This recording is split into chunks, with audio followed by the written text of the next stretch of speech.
Good afternoon, everyone. I have prepared a small presentation. We will just share it with you. This budget will be remembered as a reboot of 1991 budget or a 2000 budget when all this Bharatmala scheme of the highways was started by Mr. Atal Bihari Vajpayee. Second. It's going to be beginning of a new India. It's going to be a new era now. See, there has been a strong willpower amidst the pandemic, and though India is having limited resources, we are taking bull by the horns. It is a proactive budget rather than a reactive one. There were fear in the business community that whether the taxes will be increased or there will be a major drastic reduction in the expenditure, but nothing has happened like that. There has been a strong willpower shown by the government even during last year, and as they have taken timely actions to limit the harm to the economy due to the pandemic. Now the government is not fearing what external rating agencies are to say. The bag is full of goodies. It is the vision. We have to see the vision of the government. More emphasis has been put on infrastructure, banking, financial institutions, insurance, and ease of doing business. There is a push for the financial sector. Privatization of two banks is going to be undertaken. It is a remarkable decision. It will bring best of capital, innovation, and management practices. It will create pressure to improve performance of other public sector banks also. New development financial institutions has been planned with an outlay of rupees 5 lakh crore in the next 3 years. This will be stress relieving for banks as assets liabilities mismatch will be corrected, and even banks can hold equity in the DFI. National Asset Reconstruction Company and asset management companies for handling NPA problems of bank has been envisaged. Now banks can put more time on business growth and development once NPAs are off their balance sheets. Recapitalization of public sector banks has been planned with an outlay of rupees 20,000 crore this year, which may increase as and when needed. IPO of LIC and one more general insurance company has been envisaged, though the name of the insurance company has not been put out till now. FDA limit has been increased to 74% from 49% in insurance companies. FinTech hub in GIFT IFSC has been planned. Opportunities and funding for infrastructure. The DFI with 5 lakh crore is going to be a booster dose to infrastructure because it will have multiple effects.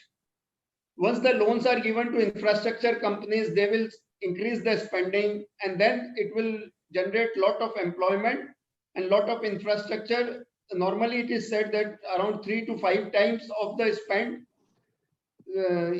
is the increase in the GDP of that. National monetization pipeline has been planned, which will be monetization of all the revenue generating assets. So because of that, there will be no fund shortage for infrastructure investments. Fundraising through REITs and InvITs will happen. FPIs can invest in them.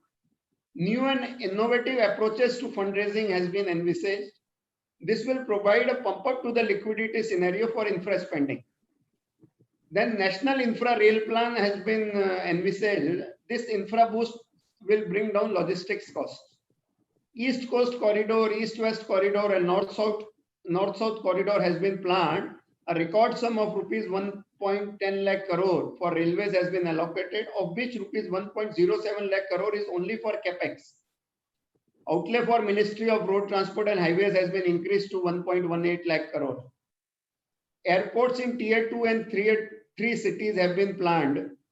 Tax exemptions for aircraft leasing companies for setting up shop in GIFT City has been planned. Fishing harbors and fishing landing centers has been planned to give a boost to the rural economies. DISCOMs outlay of rupees 3.5 lakh crore in next 5 years has been planned. It's going to be a major boost to the power sector.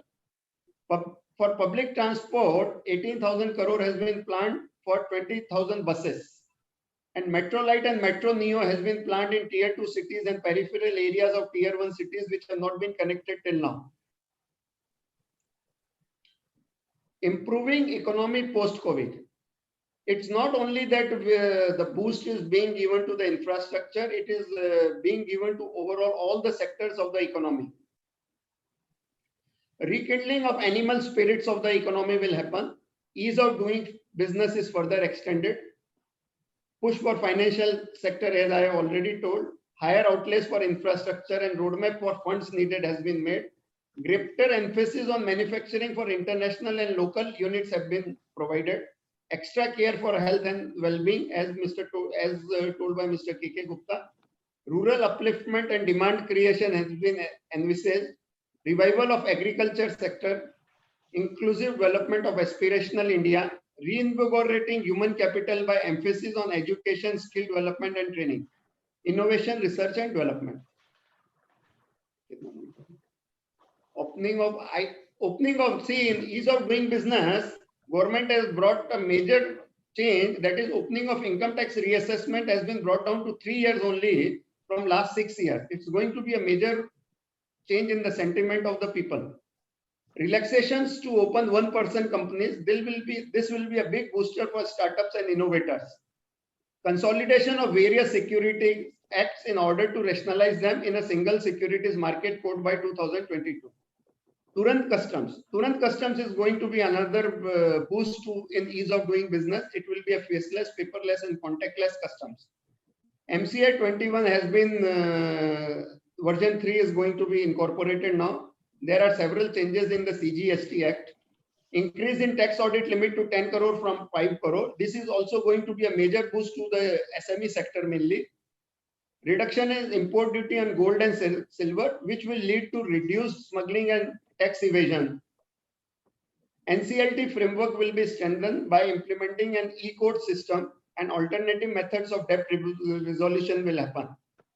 Setting up a conciliation mechanism for contractors or government and CPSE units, which will lead to less reduced timing in the litigations. Decriminalizing of offences prescribed under the LLP Act 2008. Faceless assessment and faceless appeal now being sought to be extended to the second appellate level. And it is not only for, in case of local, the government is trying to give a boost to the local manufacturing, and it is not only for Atmanirbhar Bharat, but it is for going to be a global champion of manufacturing.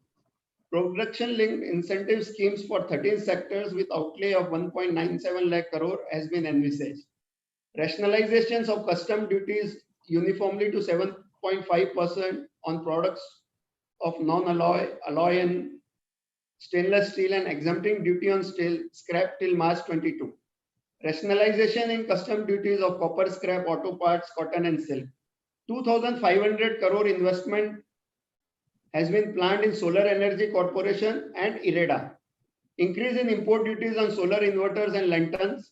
Vehicle scrappage policy to give boost to is going to give boost to automobiles, automotive, steel, aluminium and a host of other industries. This is the first time the government has planned such a move. Slowly and slowly, this period of 20 years might be brought down to 15 years also. Rupees 15,700 crores has been allocated to the MSME sector, more than double the last year's budget estimate. Change in definition of small company. So from paid up capital, now it has been increased to paid up capital of 2 crore or turnover of 20 crore. More than 1 lakh units are going to be benefited with this move. There is going to be a special framework for MSMEs. Exemptions extended for self-residential housing. This will increase demand in the housing sector by a leap. National digital educational architecture will be set up as a digital first mindset. 7 mega investment textile parks are envisaged in next 3 years. 100 more districts in next 3 years to the city gas distribution network will be added. The government has emphasized more on health is wealth also. So country witnessed lowest per capita cases and mortality of COVID-19 as compared to several developed Western countries. Government is going to spend 2,23,000 crore in coming year on healthcare and well-being. It is going to be a 137% increase from last year. Government has provided 35,400 crores towards COVID-19 vaccines. To expand and strengthen national health institutions, National Center for Disease Control, Health Emergency Operation Center, and mobile hospitals. Jal Jeevan Mission for Urban will be launched with an outlay of 2.8 lakh 7 crore over next 5 years. It's going to be a major infrastructure boost also. So the government has tried to spend everywhere, and so many recapitalization of income generating assets and ARCs and AMCs is majorly through off the budget exercise. It is going to be through separate units, separate vehicles.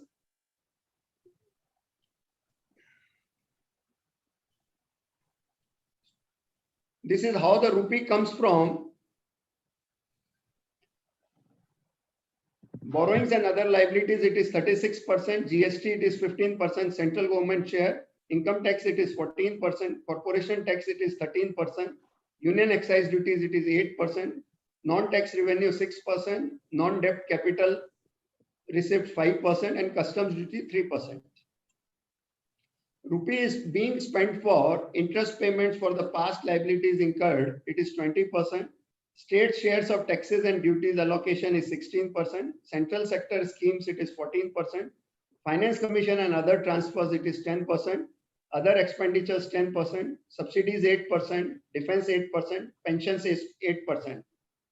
Transfers to states has not been undertaken here. It's only considering the share of the central government in the taxes.